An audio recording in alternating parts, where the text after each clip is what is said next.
Hey, good morning, Eastern Oregon, and welcome to this January 20th version of AM Live on EOA.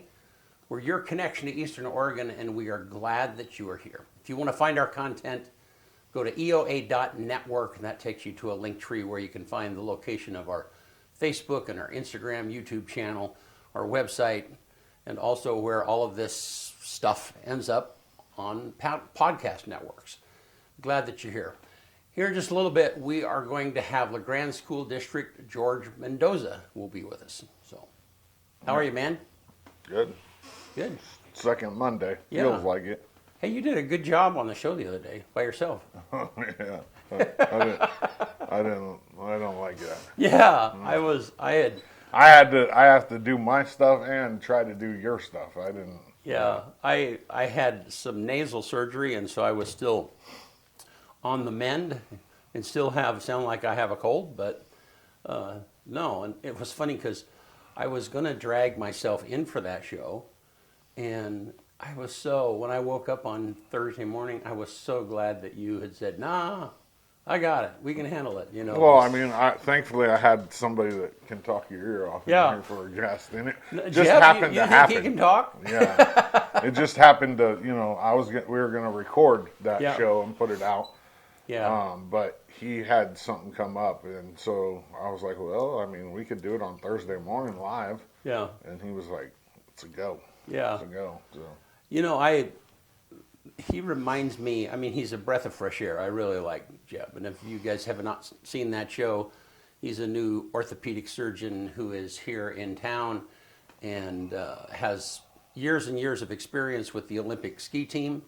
And anyhow, he is passionate about life and what he does, and you would all of that sophistication of an orthopedic surgeon, you just never would guess ever. He doesn't clothe himself in any of that, so it's really nice. It's refreshing. Yeah. So. Yep. Good morning, Bud. Bud, armchair quarterback, is in the building. I haven't seen him comment in a while. Yeah. Hopefully you're doing okay. Yeah. Well, hey, you want to do sports? Yeah, let's do it. All right.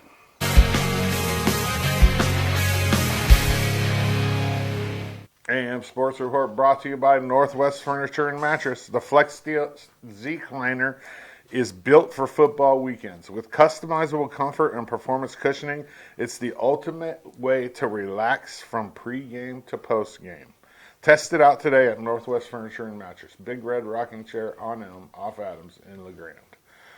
I'll have some picks and the tourney champions of this weekend's AAU tournament on Thursday. I'm still waiting for more information to trickle in. I think I have most of them, but I didn't want to talk about it and put up pictures of just some of them. You know what I mean? Because there's some people wouldn't appreciate that. I think EOU men's hoops dropped a tough one on Friday night to Corbin, 66-60, but they bounced back on Saturday to beat Bushnell, 95-67. While the women pushed their record to 17-1, beating Corbin 66-63 on Friday night, and Bushnell 56-45 on Saturday. Kelsey Siegner was named the Defensive Player of the Week in the conference. I think this is the fourth, maybe fifth time that she's either got Defensive or Offensive Player of the Week. She's just having an incredible year. Both teams head to Washington this weekend to take on LCSC and Walla Walla.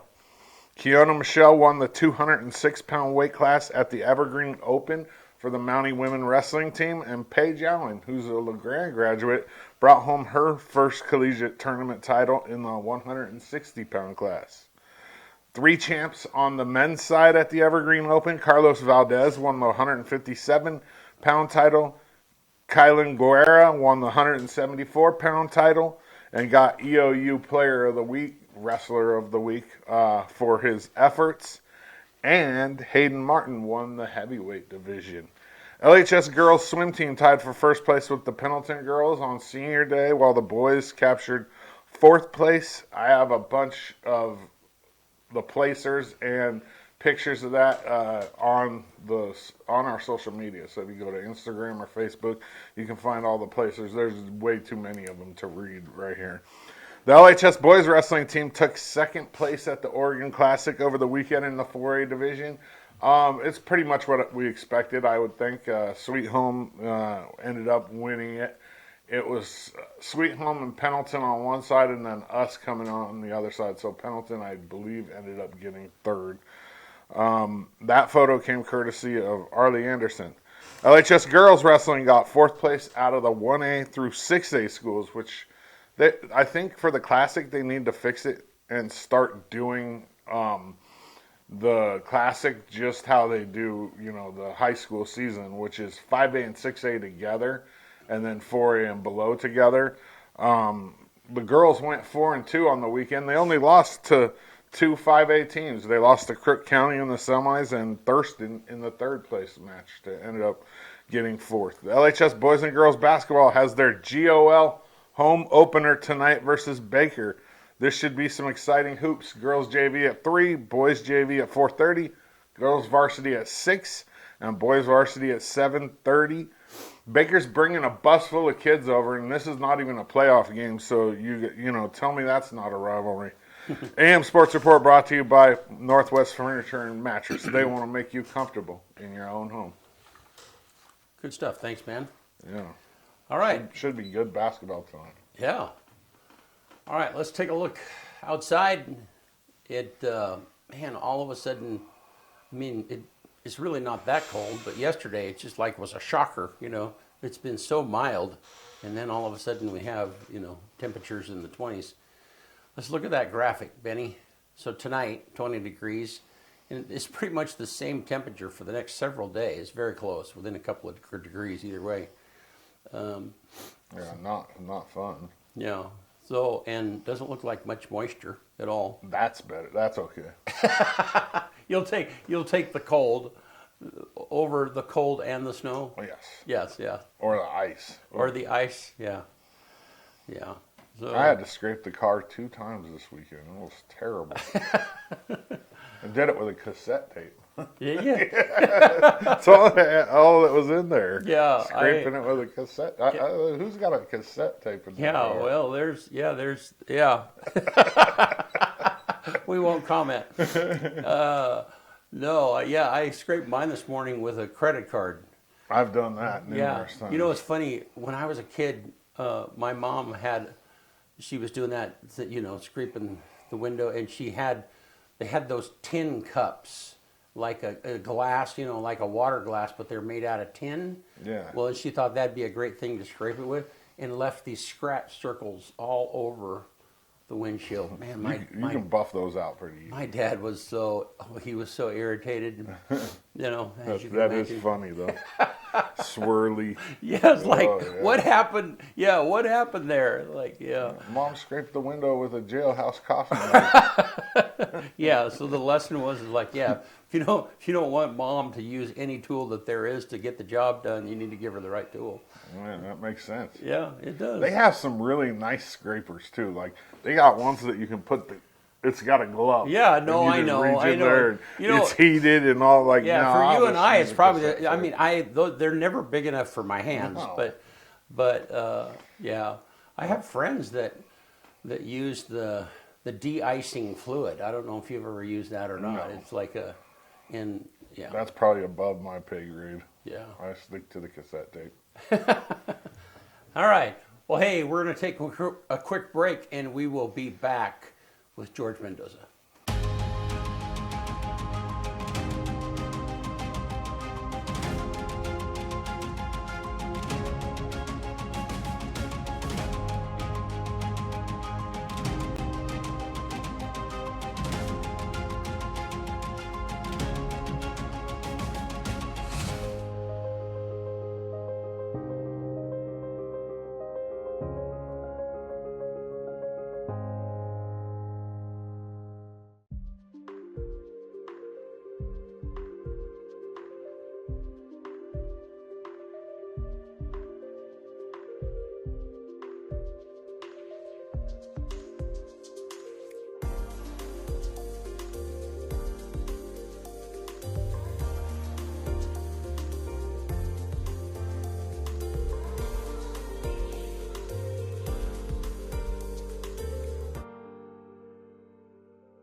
All right, we're back. School Superintendent George Mendoza. How are you, man? I'm always all right. How are you, Brent? Happy New Year. I mean, I don't think we've seen you this year yet, right? Yeah, Happy New Year. Happy New It Year, is Cal. New Year. Yeah. Yeah.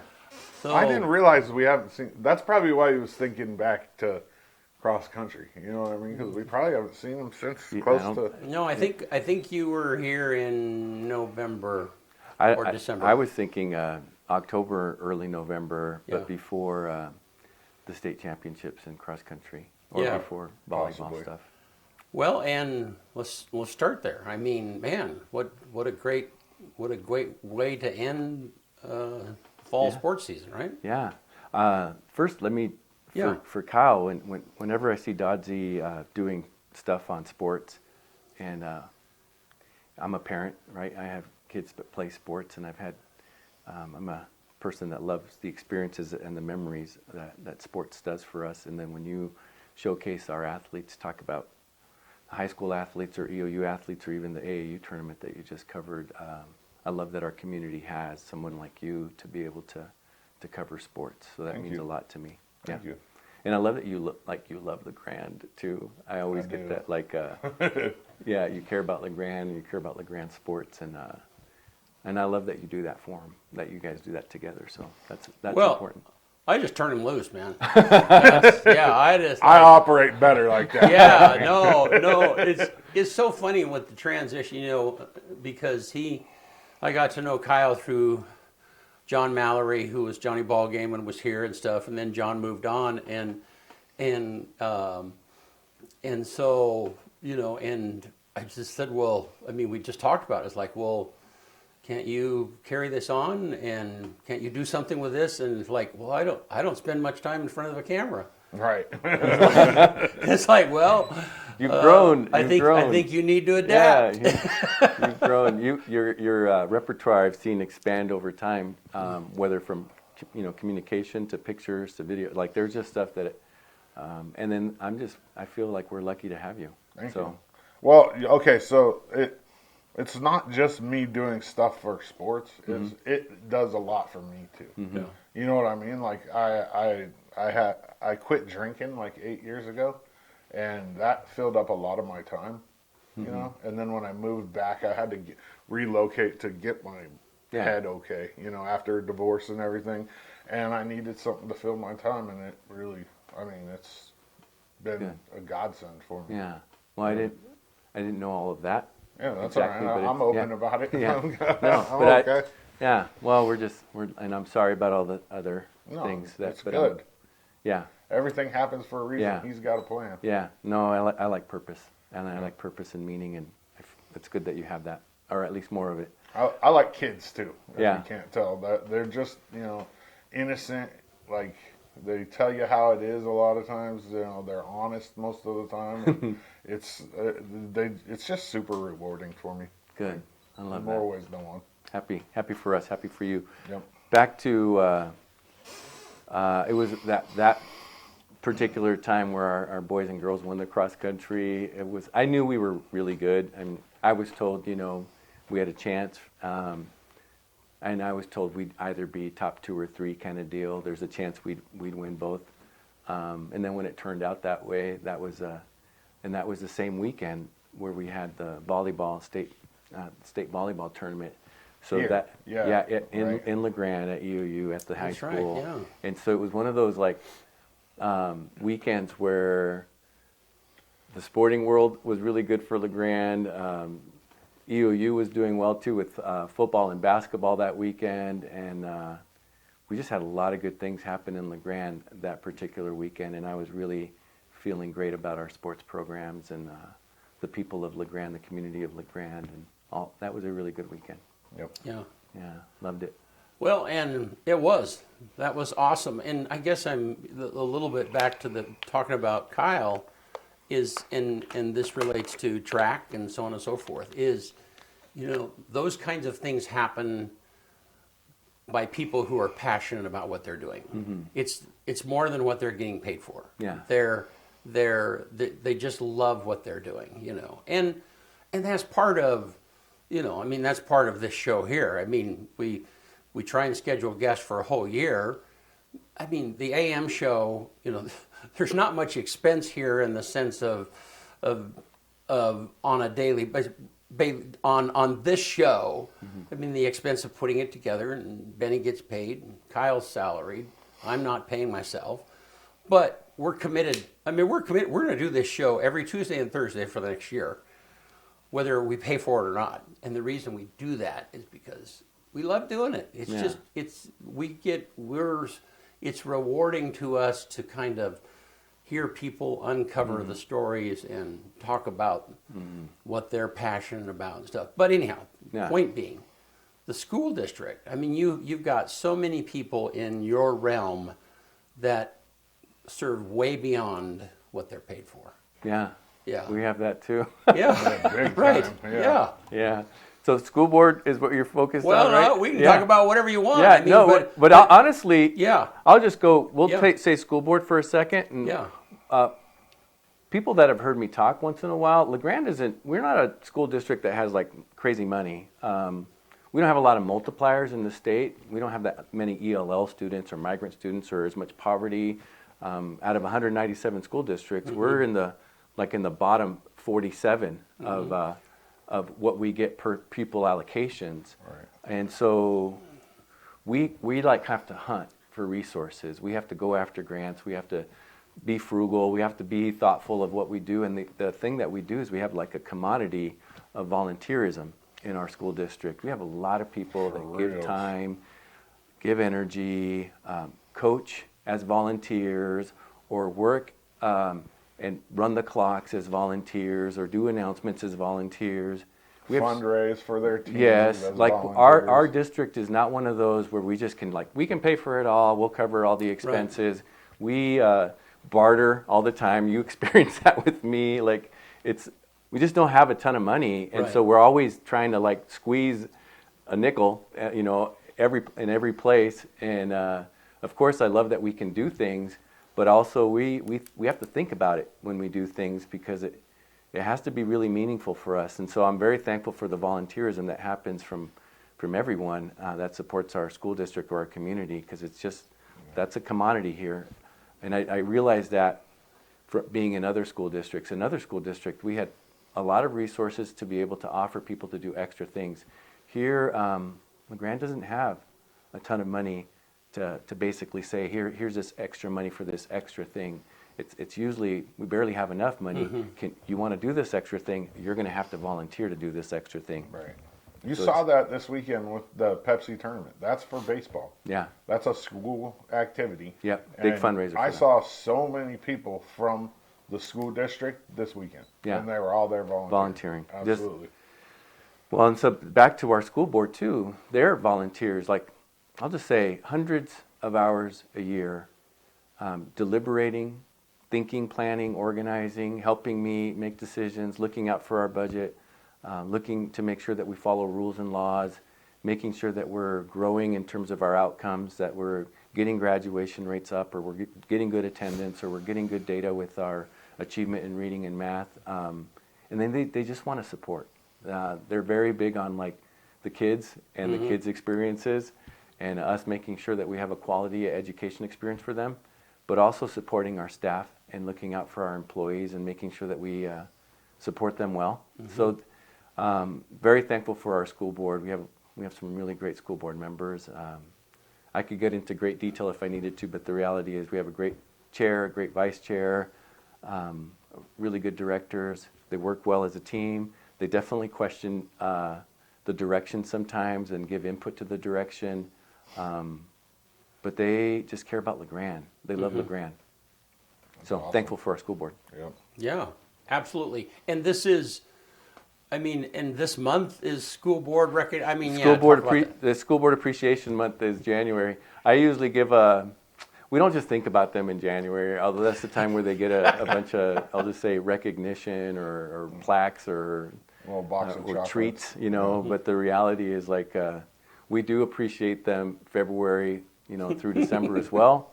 But we have a lot to be thankful. And another thing that folks wouldn't realize is there are communities that kind of go up and down or sideways with with leadership in school districts, and it's sometimes that the school board can't get along with the superintendent, or the superintendent makes a lot of decisions that people don't like over time, and then the school board has to make decisions for that as well. Or you get school board members that are just not aligned with each other, and they're just constantly fighting, and then it just crumbles the relationship with the leader or the teachers as well. And ours is very, they look at outcomes. We have a strategic plan of the things that we want to monitor and measure, and then they work through me very well, and it's not a lot of tension, it's a lot of team, it's a lot of trust, it's a lot of collaboration. And if you have a school board that kind of stays on the fiduciary, stays on the outcomes, stays on good policies, rules, or governance, and they're very supportive, usually you get strong growth over time. And LeGrand, I think, has been experiencing good growth over time. It's a lot like the school board is the GM and you're the coach. Mm-hmm. And I don't think I've ever told you guys this. If you didn't know this, I got to the point where, I coached basketball, I coached football, I was an athletic director too. So my live life experiences has been very athlete coach, and I think of leadership through a coach's lens quite a bit. And I knew that when I became superintendent, my favorite lens was going to be that I'm now the head coach, and I have my assistant, offensive coordinator with Scott Carpenter, or I got my defensive coordinator on with Melissa right now with the business person, and I have other coordinator positions at the district office, and then I have my assistant coaches, which are the principals, and so you can think of them that way. Then I have the players, which are the teachers, and then I have winning as the outcome, and winning with students. So it could be winning with students attendance, or winning with students grades, or winning with students. I'll just say with behavior, there's all these winning with students, and then there's winning in terms of facilities, or winning in terms of budget. So there's all kinds of stuff that makes me think about our systems in that kind of way. That's exactly how I think about it. Yeah. That's what brought it up. It's easy for me to relate to that, so it's easy for me to see it like that. Yeah, same. Well, and I love that metaphor, and I love that illustration. And I remember when I was when I was an athlete, and the wrestling coach would actually wrestle with us, or they would run with us, or, and they didn't all the time, but still, whenever you had a coach that was with you and doing something, I mean, they were joking around with you, or they're playing, or there were, and I see that in you. I see you, I was thinking about that weekend that you were talking about when the tournament was here, and, you were on site. Oh, yeah. And you were on site to, assess problems and figure out, and, support. I'll just use the word support. Yeah, yes. right. But still, but it's also the feedback. It's like, we're going to do this next year. We hope to do this many years in the future. And so how can we do this better next year? Yeah. What things are not quite working, and how can we make this happen in the future and stuff. And so, I see that in you all the time. Yeah, so. thanks. You're way different. Like when I went to LeGrand, I graduated from LeGrand High School. I never knew who the district superintendent was. Never had any idea. But the kids know you. Yeah, but I would say and I could do more at times. I am in that age where I'm 29 years in my career, so I'm probably more on the done side than the keep going side. So I'm no longer. I don't see myself as an up and comer anymore. I'm more like on the downhill, but I still have a lot of juice. But when you say like you were at our AAU tournament, which I knew it was happening. I didn't go this year. And you gotta have a break every But then once in a while. I'm like, why didn't I go this year? I could have gone. I could have gone on Sunday. I could have spent some time. But I should. And anyway, I did what I did. I stayed home. I watched football. I hung out with my family. Which is 100% okay. Yeah. But supporting our kids or supporting our community is important to me too. So next year I'm going to go to that. All right. I'm going to go to the Baker games for sure. I knew you were going to be there for sure. So let's zoom in on the school board for a minute, because I mean, at times that's a thankless job. Yeah. And Yeah. and when I see social media videos out there of people in front of school boards and they're, you know, they're not positive experiences. Yeah. You know, and school boards and school systems are cast in a poor light sometimes. And so, but then when I think about you and I think about the people I know and I think about Scott Carpenter and I think about your board members and I mean, these are people I know. Yeah. And there is a disconnect. I mean, I think that we're fortunate. I think that some of those things that plague other school systems don't plague us. I don't know. What's your perspective on that? I mean, I don't know. I don't know what you think. Yeah. Yeah. No, I do think that you know, today's world has viralized, you know, certain videos or you certain saw it things. right here in And Oregon a Yeah. few months ago. So anytime you watch like critical things, condemning things, hard things, things where people have strong views, and then they get broadcast, you know, that definitely can resonate with folks, and then they believe like school boards or the school system is bad. But the reality is, again, like I use that, like, we're not perfect, right? We can always get better in reading or math, or we can get better in sports, we can get better with all kinds of things, but we're pretty good. You know, we try hard to do our best. We try hard to make the right decisions. We're very methodical. We look at rules and laws and processes and systems and work within those to make the best decision possible with the resources that we have. Sometimes there are, you know, I'll just say relationships with people that get on a board where there's a lot of tension, that crumbles the organization. And sometimes families say, hey, you know, I want to make my decision on the curriculum that my kid is getting and so on. And there's always choices. You can opt out of sex health curriculum if you really want to. You can opt out of things that you think might be religious if you want to, or the school district is teaching science in a way that you don't like. We don't have a rule that says, no, you're forced to be able to take this class. If you opt out, you can have other options. We always have had choice. Now, some people will choose, I don't want to be in school because you do things the way I don't like. So then they choose private school, or they choose homeschool, or they choose online. So those choices have always been there. They were there 30 years ago. They were there 50 years ago. Online schools, maybe not, but the other choices were there before.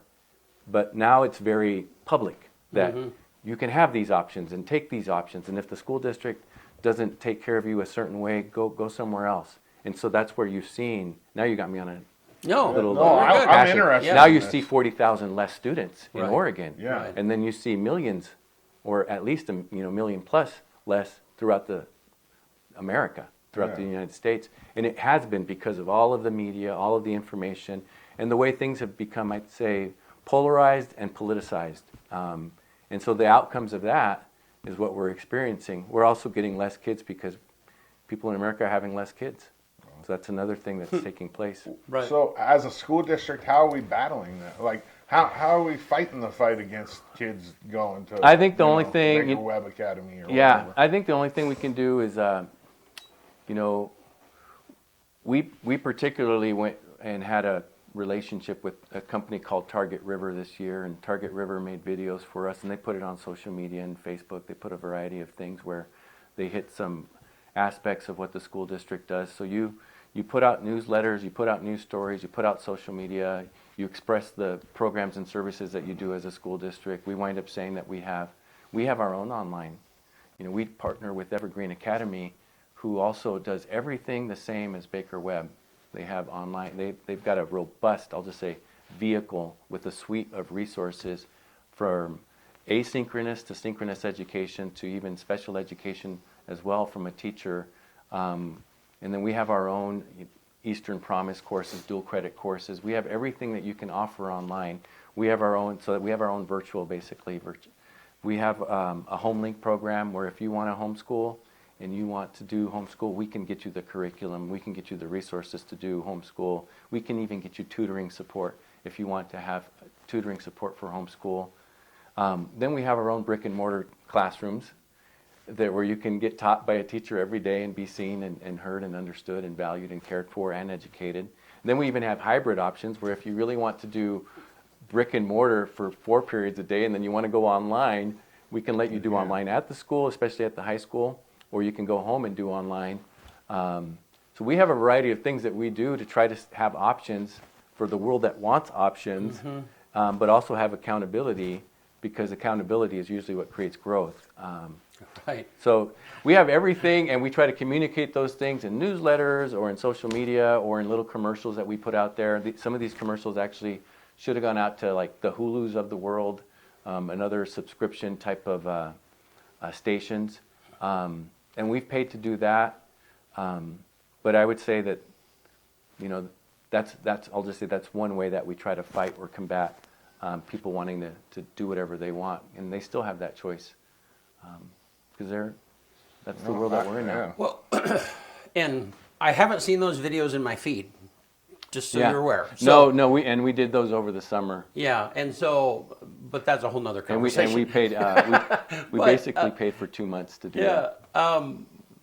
But I guess, you know, you said something that, you know, accountability is so it's connected to learning. Yeah. And it's funny. I have a friend that I went to high school with, and spent some time with him over New Year's Eve, and he teaches college in Spokane area. Yeah. And he was talking about how, you know, he teaches accounting and economics, and how most of his thing is now asynchronous online, you know. And kids have the option of showing up in his classroom, but if you have 1 kid or 2 kids that show up, there's only a couple of times before they're like, wait, I can do this online, you know? And so I asked him straight up, I said, but is this as effective learning? And he goes, no way, they're not. I mean, this asynchronous, them learning online is not near as effective as them being in class, being able to ask a question, that personal feedback, and so on and so forth. I said, well, why are they doing that? And he said, well, because people are used to ordering their groceries online. You know, he said they want that experience of being able to order it online and have it delivered. They don't want to have to go to the store. And so that is the world that our education system is competing in. So I guess but we can stand back and go like, well, yeah, but that's not effective learning, because there's not as much of accountability. I mean, how do you engage students? How do you help them to understand that, and families, hey, this is a better learning experience for you than what you might choose? I don't know. Somewhere in there's a question. No, I know. what No, you well, think. there's no perfect answer to, depending on the human. But in general, I would just say relationships are still like the number one things that are important for human interactions, and for us to impart knowledge or wisdom, and then for us to get feedback. So the feedback that happens in a classroom, the back and forth, the deeper understanding, the deeper meaning, the modeling, the demonstrations, the work that takes place with feedback immediately based on what you did is still, to me, the most important aspects of learning. But you do get to a point, especially as kids get older, where they kind of like learning at home, where they kind of like looking it up on Google or looking it up on ChatGPT and then putting in that answer based on the question that was given. And to be able to do that, I usually think, though, those are like cheat codes, Right. to get ahead in this world. And the reality is, it robs us of going through the right process of having knowledge and skills through experience. And I've given, like, the ChatGPTs or the Google type stuff in the world is like, if you're the driver and you're driving the car and you're really experienced at driving the car, you can take it up the hill, down the hill, you can make it do what you need to do. And then the AI or online is your car, and that car sometimes can be a super fast car that can take you there, that can maybe even elevate the experience. But if you're not a driver where you have understanding of how to drive the car or what to do with the car, that stuff will rob you, to me, of knowledge, or make people think that you're smarter than you really are, or I'll just say it will augment or enhance in a way that's not truly who you are, and then that's how people start to see that that you're a fraud at some level, or Well, that you and- rely on something else that's really not who you are, with your voice, with your tone, with your ideas and content. So it's just, I think it's important to speed up stuff, or to potentially give us a little bit more flair, but I do think it deprives us. Go ahead. Yeah. The perfect example is if it fails, If it's what wrong. are you gonna do? You know what I mean? How do Yeah. you even know that it's wrong? Yeah. There's no way to. So to me, the wrestling with, we're in that weird time too with all of that, and I still think that I get how people like options and like the food to be brought to their house versus them going to the Right, store. right. We have a world now where where we have lots of options, but I do think that we're in and I use the word, a period of decadence, where we've created a lot of extravagant type stuff, and it robs us of responsibility. It robs us of ownership. It robs us of hard work and dedication that make us better as humans. Yeah. And so there's to what extent is all of this stuff going to really be helpful to us? And then what happens if this goes away? Right. And then it's really the person, and the person with the knowledge and the skills and the expertise to be able to do that demanding thing. And that's going to be very important. Let me get to a couple comments. go real ahead. quick. Todd Gorham says good morning, and then Bud says it's enjoyable to see the kids interact with the superintendent. I, like Dodzy, never knew who the superintendent was. Yeah. I would say I got in it for kids and helping kids and making an impact on kids. And if you ever hear this slogan, this is a George type slogan: here for kids, in support of staff, here for kids. And that's what, to me, a good superintendent, or even a good principal, or even a good all of us should be. We're here for kids, in support of our staff, here for kids, so that we know what our priorities are.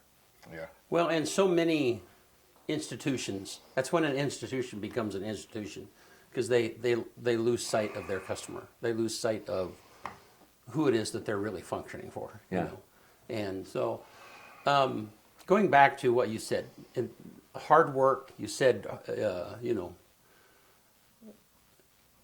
all of these mechanisms, in some way, they're making it easier for us to get to where what once took a lot of hard work. A lot of to get thinking, to. a lot of processing. Right. And A so lot of failing and getting up. right. And so then, and you're right, that is so critical to development. Yeah, It's so critical. I mean, Yeah. And I mean, so even if you fail and you worked hard at it, there's some confidence building. It's like, Yeah. I went through that, Yeah. I did that, and so on.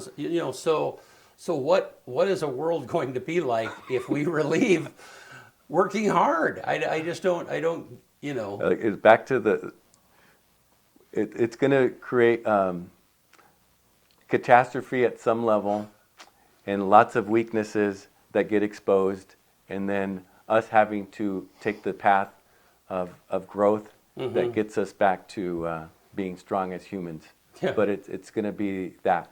So once you go into a period of decadence, you're in your decline, and then once you're in your decline, you're going to have less. So it's whether it's jobs or housing or money, whatever the things are, you're going to have less until you again get gritty, get tough, get strong, and grow the skills you need to get to be able to accomplish the things you need to accomplish to stay alive. so you kind of think we're in a cycle there, where it's like, Yeah, I mean, in my mind, yeah, I've been yeah. in that, like, we've been this, and we keep trying to be this in a lot of things, and I think we're now fighting for the resources to keep the resources. We're now taking the things that we want to take to be able to still stay in charge, and that's to me, they're called bust and boom cycles too. And if you ever read Ray Dalio is a person that I look at in terms of leadership. He has See, I don't read very much because it's too much hard work. So he has principles for living, principles for life, principles for work. But then he also has a book. It's called The New World Order, and that's a really good book about Chinese culture has gone through ups and downs. Rome has gone through ups and downs. The United States. So we're in these cycles, but I think we've just we've become different with technology. We've become so more advanced at times. And now Amazon can get you something in 2 days if you really want it. All these You can things. get it overnight. Yeah. Yeah, it's craziness. I don't think it's going to hurt us that bad. I look, say, 115 years ago or so. It was probably unfathomable for them to think that kids would go to school every day, for one thing. Back then, you had to work. The kids Yeah. had to help around. Yeah. Or to take a car to school, Yeah. or a bus. No, you either walk. The schoolhouse was, within walking range back then. So I think that's very similar to where, you know what I mean? Like as a cycle wise, it's just kind of part of progression. I mean, it No, has to be. I agree. I think that there's like the world is evolving whether we like it or not, right? Right. And that's a Fast. constant. We evolved since we were babies, and we evolved since we were 20 years old. We're evolving today. We're still growing and learning. But I still think that some of the enhancements, if we don't use them the right way, can deprive us of the Fundamental skills. stuff. Yeah, the skills that we need to Definitely. Yeah, develop. definitely the And fundamental stuff. That's the part for me that's it's at times cheating us, and I'll use that word again, cheat, or deprives us of the responsibility that we need to have so that we can really be good at decision making and really good at taking ownership or responsibility for our life, but also the life of many others. The world's gotten so fast, though, that a lot of parents, my generation per se, which is yours too, close, they're working 2 jobs, or working opposite of their spouse or partner, and like a lot of people feel like they don't even have the time to step in and like help their kids with that part of it, or they don't have the time. Like spelling or cursive. Like spelling, you don't have to know how to spell anymore. This will do it for you. Your phone will do it for you. It'll correct for you, yeah. Nobody writes in cursive, and that might be stuff you might need down the line. How are you going to sign your name? Are you going to block print it? Like you might see that in 20 years. That might be the standard.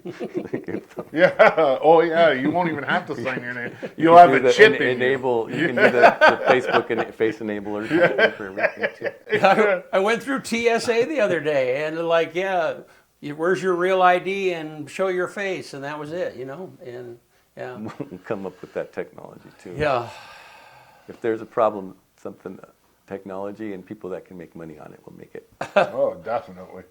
Yeah, I don't mean to be doom and gloom too. No, it's like no. I'm not a whatever people use the doom cycle type stuff. We have a really good world. We have a really good life. I'm always in this like I am grateful for what we have. I just think technology can be used for good things and also for not so good things. It's yin and yang. Yeah, it's kind of so like this system right here and Bennett pushing buttons in the other room. Somebody asked me not too long ago, it's like, well, because we have a similar system over at City Hall. And John, the city manager, was asking, well, could we train one of the employees to do this, or could we train somebody? It's like, well, yeah, as long as everything goes fine, 90% of the time it would be great. But that 10%, when things go belly up, you're going to need somebody that knows what in the world is going on, Mm-hmm. And I guess that's kind of where I see the world going a little bit. That 10% of times when it requires real problem solving, figuring out what's going on, knowing how this is connected to this, Mm-hmm. I mean, that's some of what we miss along the way. Yeah. Yeah. I love that example too. But you need the heart, you need the mind, and I don't mind if there's a little place for augmented or generative, but you still need the heart and you still need the mind to drive. Mm-hmm. And we'll just call it the generative or the augmented part should be really an enhancement to the human being or the person's capacity. Mm-hmm. So, But go ahead. when you look at it through a different lens, isn't the heart and the mind what's building the augment? Oh yeah, of course. You know what I mean? Yeah, Because AI is not just poofing out of the air. We're building AI as we speak. Mm-hmm. You know what I mean? This is going to go online. It's going to help build AI. So isn't the heart and mind building AI? I mean, That's not how it just should be that way. augmentation. Yeah. Well, the heart and the mind creates the augment for me, creates Yeah. the generative part. And as long as, again, but the heart and the mind have to be strong, or have to be knowledgeable, have to be experienced, have to be disciplined at some level. Oh, I think agree with that. if they're not, again, technology could be used for good or not good. It all depends. It's the best thing that ever happened to us and the worst. The internet. So I have a total random question. Okay, so, and it has to do with our minority mix in Grand Ronde Valley. Okay. So, I mean, I've had people from the outside, say, well, how many migrants do you have, or how many Latinos do you have, or how many blacks, or whatever it might be, and the presumption is like, well, we just don't have that many minorities. The presumption is like, well, are you a racist community, or do they feel unwelcome? I mean, that's the And I want to know what you think about that. Yeah. Why, I mean, you have a very good feel of mix here. Why is it that way? Well, it's the same kind of, I'll just say, speculation. So it's not founded on data or research. Or true facts. So it's more anecdotal. I would tell you, I'm not sure. We have about 10%. 88.37% white. Yeah, so we have about 10% of, I'll just call it, minorities in our school district.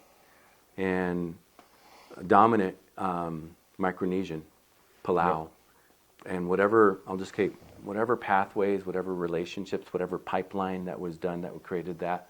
And from my understanding, Eastern Oregon University did a lot to recruit Micronesian islanders to come to Eastern Oregon University, and then there became kind of a, we like to live here, or we like the life that's here. Oh, boom. And then it started to, I'll just say, populate that way.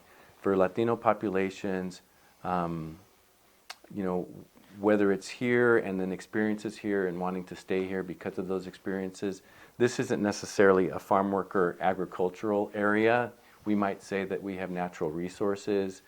We have some cherry and some apple type stuff in Cove, but not a sustainable life cycle of anything that grows. And Not like the Walla Walla Valley. Anything I can grow There used or to plant. be in Cove.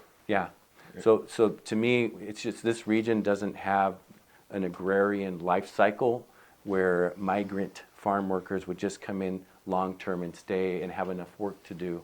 So it makes it so that you go to those places, whether it's the Yakima Valley of Washington or other, go into Morrow County or other places where there's processing or foods or different things to cut or pick or grow or distribute. So just LeGrand is kind of natural resources heavy.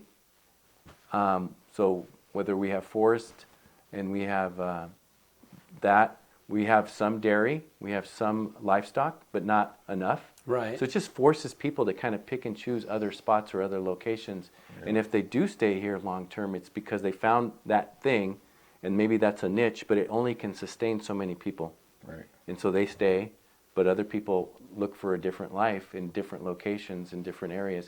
It doesn't have to do with race, or it doesn't have to do with because I'm Mexican or because I'm white. It just has to do with, like, can I find a job, and a job that can make me give me a good life. And if some people find that and they can stay there, then they will. The other parts too is that sometimes I tell people, now you're getting me to, if there's also not enough, I'll just say Mexicans, it's hard for Mexicans at times to be like, well, I'm in a place where I'm not with a bunch of Mexicans, because now they're losing a little bit of culture, or a little bit of, I'll just say, identity, or a little bit of those relationships. So then they, you can also go to networks or communities where there's a lot of Mexicans. And sometimes people will say, well, like, I want to be with people more like me, because they understand me, they know my live life experience. And there's nothing wrong with that. That's part That's of not just that's what Mexicans happened. either. Yeah, That's I'm using every Mexican race is because like I'm that. Mexican, Yeah, but yeah, people pick and choose those types of things. I fundamentally chose LeGrand because I love LeGrand, or I love Eastern Oregon University. I love the mountains. I love the valley.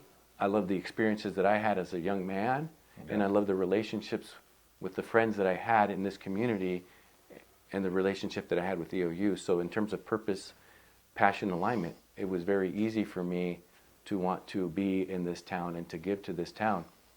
But that's the kind of experience that I would say most people probably go through. That do I feel valued or seen or connected? And if they do, they probably stay. But if they don't feel valued or seen or connected, whether it's school or whether it's community, they're probably like, well, let me try something else. I hated it here when I first moved here, 7th grade.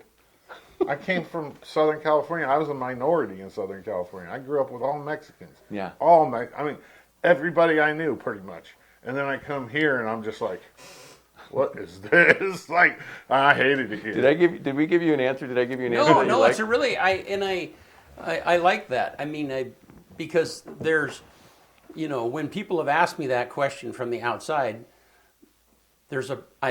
I feel guilty a little bit. It's like, well, I don't know, maybe we put off some kind of a racist vibe and that chases people off, But the truth is like my experience with you, okay? Yeah. I mean, Mendoza, clearly there's, your name radiates something, but it wasn't until I was with you that's like, oh, he's Mexican. I mean, that was so much an afterthought. I mean, it was just, that's George. Yeah. That's who he is. I like him. I like the way he thinks. And, and so, and I know not everybody thinks that way, but for me, somebody's race is just an afterthought. It really has nothing to do with my initial engagement with them, So anyhow. Yeah.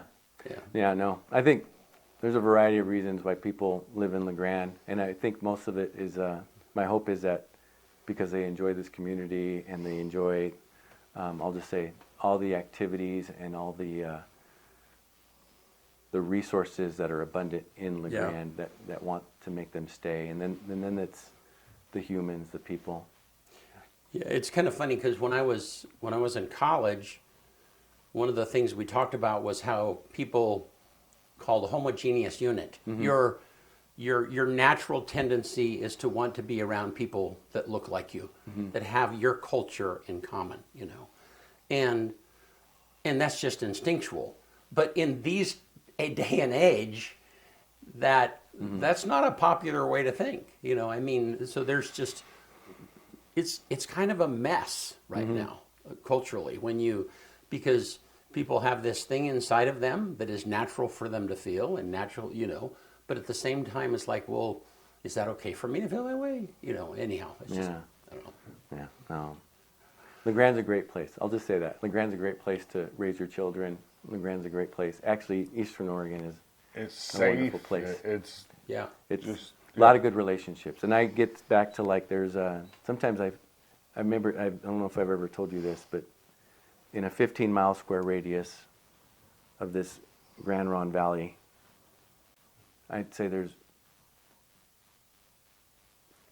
per person many wonderful human beings that just want good things. Right. They just want good things for their kids, or good things for their families, or good things for the area, and they want to volunteer and they want to contribute, and they want to see, I'll just say, healthy outcomes. Healthy outcomes for their children, healthy outcomes for the community. That's what I generally experience. A lot of compassion, passion, and generosity. Understanding. Very much so. Care for each other. Very team, very family, very together, often. Well, and I think, I love that we can just function. We're far enough away from other influences that the world can be spinning out there and there can be a whole lot of stuff going on. But when you ask the question of like, okay, but what does that have to do with LeGrand? Those kinds of things are out there and but are they, what is here? Yeah. What are the things that, and I love that most of the time the answer is, yes, it matters, but that's not who we are in LeGrand. This is a little bit of a safe haven place where, things might be going to hell in a handbasket somewhere else, but we're okay here. I mean, do you sense that? Feel that? I would say yes. And in some ways, I wind up like here again. It's like if you love LeGrand, LeGrand loves you. But here it's like I think at least in our school district, we think of things in terms of order, structure, routine, expectations, accountability, doing your part. Because if you do those things, you get pretty good outcomes. We know that if you make rules or laws that are about not having truancy and not making that impactful, we know that crumbles the impact of people attending regularly.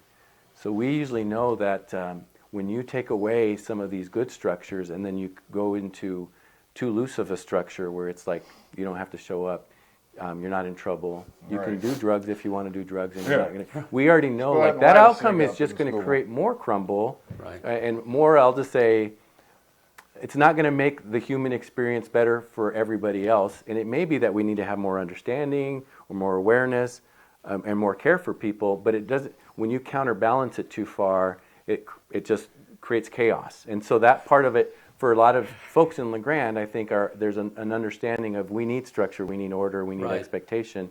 So we don't get into, I'll just say, the noise of everything at times. But we do understand that like certain decisions create negative outcomes and certain decisions make positive outcomes. And we typically choose, whether it's through the path of hard work or through the path of high expectation or the path of you got to do your part. And you need to do your part, because when you do your part, we become better. That we do more of that kind of thinking, and I'll just call it that to me is a better way to create a better human condition.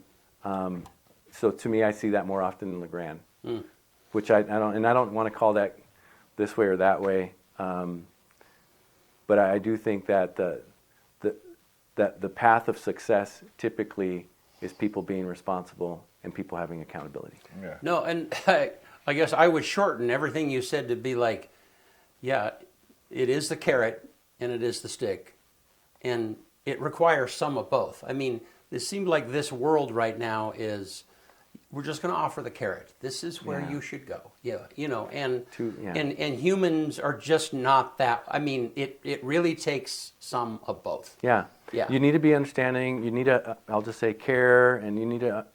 The lived life experience of others really should matter. And there are systems in place that have been created long ago. But it's like that. The world is the world right now, and this is what you got right now. And we can only try to figure out solutions right now for the world that we have. And try to mitigate any poor systems or poor things, but not stay in a place where you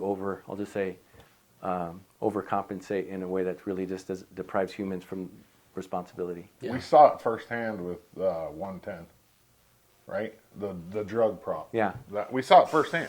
No, and here, we're taking your stick away. You have no control over this anymore, and we saw and what it just happened. crumbles you more when you do stuff like that. Yeah, and I can't say perfect or whatever. I just know we're pretty good at like back to team, back to together, back to family, back to I'll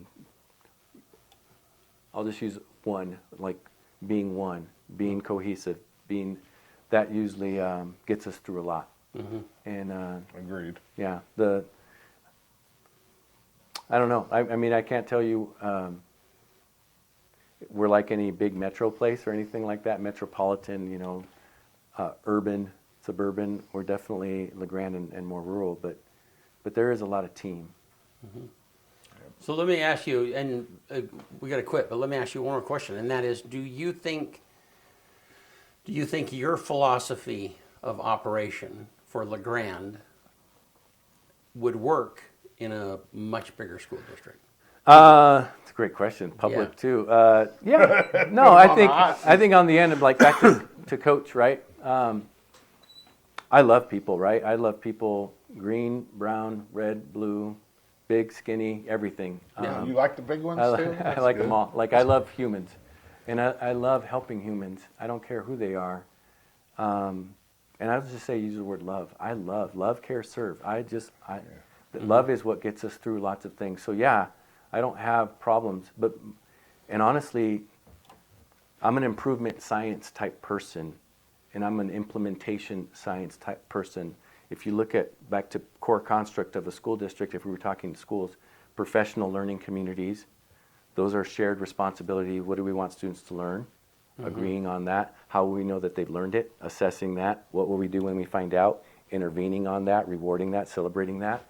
And that also implies interventions. That means like if you're below level in reading or math, I'm going to give you more time, more practice, more opportunities to get better at reading or math so that you can get the skills necessary for you to be on level. That has nothing to do with race, or that has nothing to do with socioeconomic status. That means if you need more, I find resources, I find time, opportunity, and practice to get you caught up.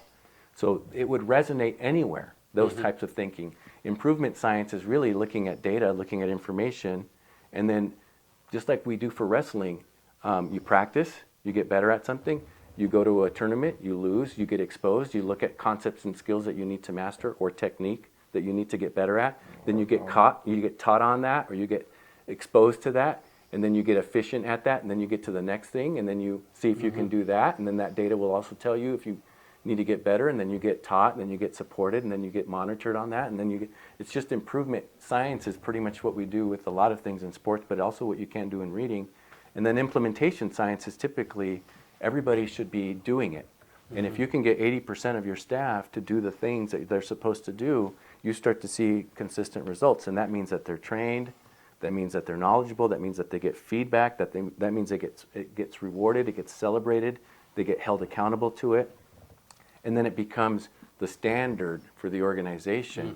And then you basically, you're doing things, and then there's doing things well, and then there's doing things with mastery. But when you get to doing things well, people start to experience that success.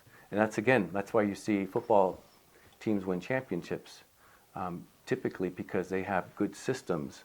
They have a good offense that's working like an offense, a good defense that knows what to do, and it's consistent throughout the organization. So back to that, like I think more like that, and why wouldn't it resonate? Why wouldn't it resonate in other locations? Yeah. It's not like the secret sauce is only for LeGrand. I mean, that secret sauce can be in high poverty school districts. That secret sauce can work in moderate-sized school districts too, or large school districts. And I've given this to our team before.